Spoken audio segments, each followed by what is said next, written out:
Hi, my name is Amit Kapoor, and I'm President and CEO of First Line Technology, based out of Chantilly, Virginia.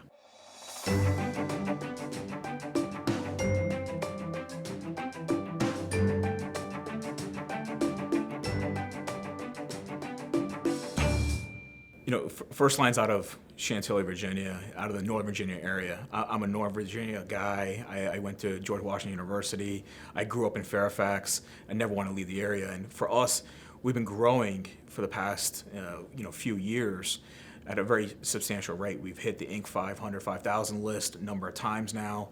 And with this growth, we're expanding operations. So we have a new office that we're opening up.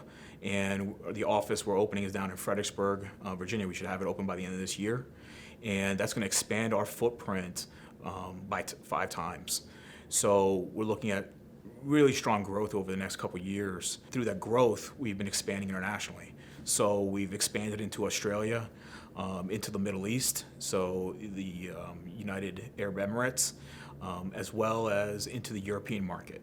The growth has been substantial, and utilizing Virginia economic development has been great in that way. But even the Commerce Department has been very helpful. We play in this very unique space of chem bio defense that's all over the world.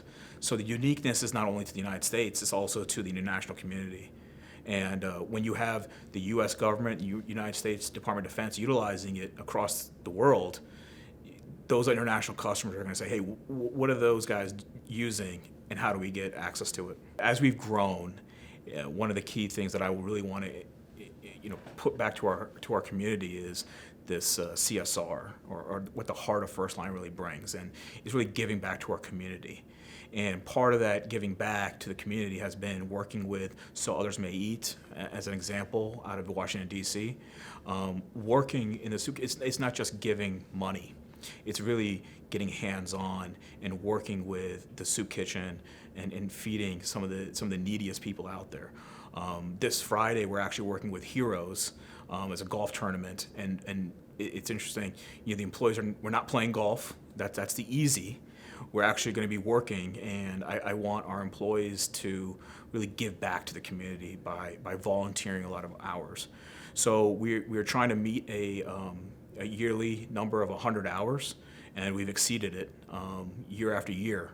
And I think it becomes more of a First Line employee event that we all have a good time stepping away from the office during office hours and giving back to the community.